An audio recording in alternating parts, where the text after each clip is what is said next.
단군 조선이 위만에게 병탄이 되고 전한에 의해 패망한 이후 부여에서 고구려가 분리 건국을 하고 북방이 혼란하게 되자 북방의 조선 유민들이 남하하여 한반도의 남쪽 지역의 변화가 이루어진다. 박혁거세의 집단이 경주에 정착하여 사로국을 세우고 온조와 비류로 대표되는 집단이 남하하여 한강 유역을 기반으로 백제를 세운다.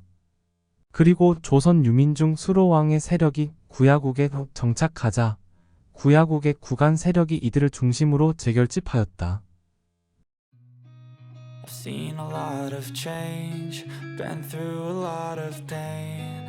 Some things are not the same as they were a year ago. But all will be okay. I move on each and every day.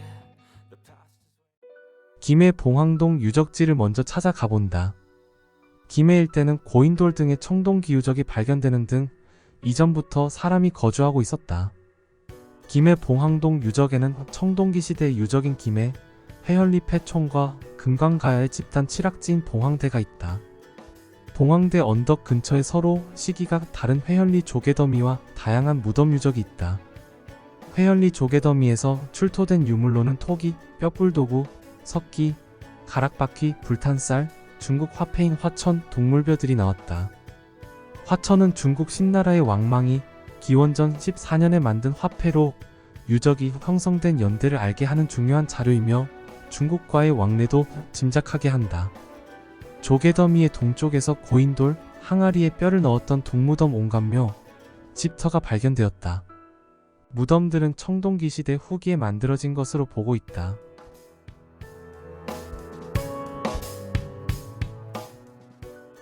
봉황대는 금강가야권 최대의 생활유적지이다. 가야시대 주거지가 발굴됐고 2005년 망루, 가옥 등을 복원해 가야시대 건축물의 분위기를 느낄 수 있게 했다. 영상에서 보고 있는 곳은 왕궁터로 추정을 하고 있다.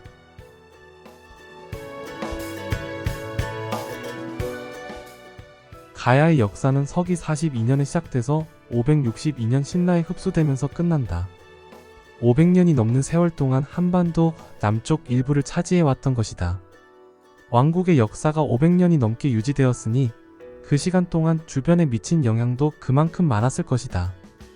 가야 연맹체를 구성했던 나라들은 고령의 대가야, 김해의 금강가야, 고성의 소가야, 함안의 아라가야, 성주의 성상가야, 상주의 고령가야 등이다.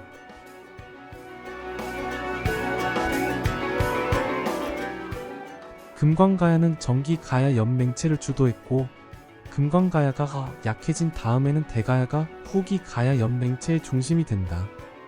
전기 가야 연맹은 42년부터 400년 고구려의 광개토 대왕의 공격을 받아서 무너지기 전까지 358년간 지속이 된 연맹이다.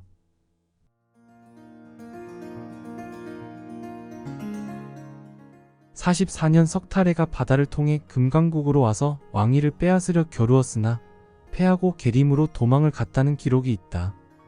탈해의 세력을 격퇴하여 기반이 공고해진 수로왕은 나머지 변환의 세력을 결집하여 맹주국의 자리에 오르고 해상 무역을 기반으로 번영을 구가하기 시작했다. 금강가야가 정기 가야 연맹의 중심이 될 수 있었던 것은 뛰어난 입지 조건과 제철 기술 때문이었다. 서해와 남해의 모든 항구와 교통이 가능했기에 중국 및 일본을 연결하는 중개무역의 중심지 역할을 했다. 또한 이 지역의 풍부한 철광 자원 때문에 제철 기술이 발달해서 금강가야의 철기가 중국과 일본으로 수출되기도 했다. 가야를 이야기할 때 철을 빼고는 이야기할 수 없는 이유가 여기에 있다. 금강가야의 철기 유물들은 김해 국립박물관에서 전시하고 있다. 구지봉 바로 아래에 위치한 이 박물관의 가야 전시실에는 금강가야를 포함해서 대가야, 아라가야 등의 문화 전반을 보여주는 유물들이 가득하다.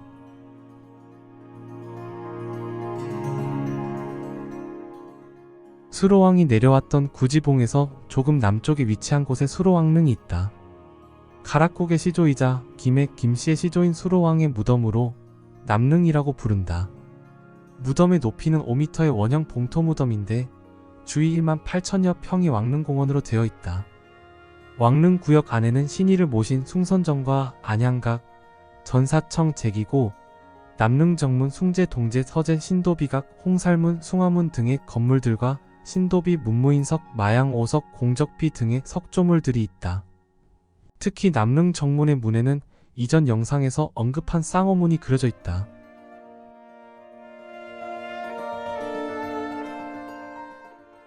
왕릉 뒤편에는 왕릉을 감싸는 아늑한 숲이 있다. 푸르른 소나무들이 들어서는 이들에게 은은한 소량을 흩뿌리는 숲을 거닐다 보면 후원 뒤쪽의 한 구석에 놓인 고인돌을 발견하게 된다. 두 개의 고인돌이 있는데 한 개의 고인돌에는 움푹 패인 성혈이 하나가 있다. 성혈은 스칸디나비아와 시베리아 지방에서도 발견되고 있는데 대체로 풍요와 다산을 상징하는 원시 종교적인 의미로 해석되고 있다. 따라서 이 고인돌의 성혈 역시 고인돌 축조 시에 만들어졌다기보다는 축조 후에 종교적인 이유에서 만들어진 것으로 볼 수 있다.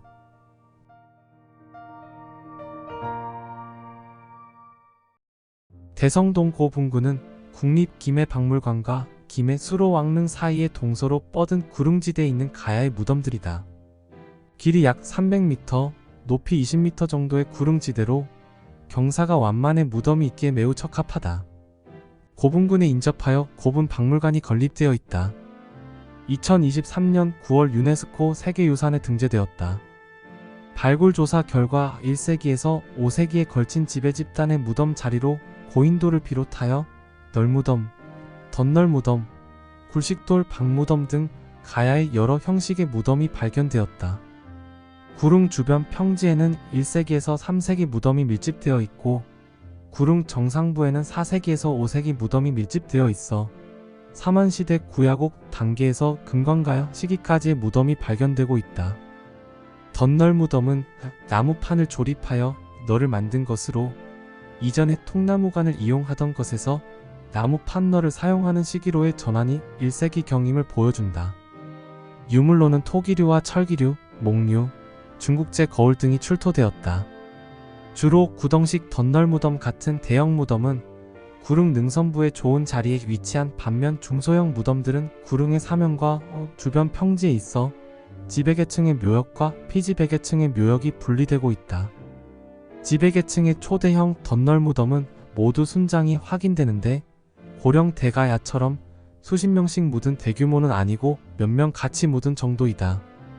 순장 유골들을 조사해본 결과 평균 키는 남성 155.7cm, 여성 150.8cm였다고 한다. 대성동 88호분에서는 일본계 위세품인 바람개비 모양 청동기 13점이 출토되어 당시 가야와 외의 교류 상황을 보여주고 있다. 순장자 유골 3구는 노년의 여성 1명, 젊은 남녀 각 1명으로 얼굴과 가슴에서 화살촉이 발견되었다. 형태상 모두 생매장이 아니라 죽은 뒤에 안치한 것으로 보인다. 대성동 고분군의 야외 전시관에는 29호 목각묘와 이것을 파괴하며 설치된 39호 목각묘를 발굴 당시의 상태로 복원하여 전시하고 있다. 이들 두 개의 목각묘는 100여 년의 시기차가 있는데 29호 목각묘는 3세기 말에 축조가 되었고 4세기 후반에 39호분이 북쪽으로 축조되면서 거의 반 정도가 파괴되었다. 무덤의 변화상을 서로 비교하여 알 수 있고 도구를 당하지 않은 무덤이어서 부장품의 배치 상태를 잘 알 수 있는 중요한 자료이다.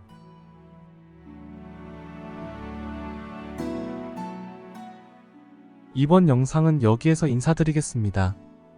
끝까지 시청해주셔서 감사합니다.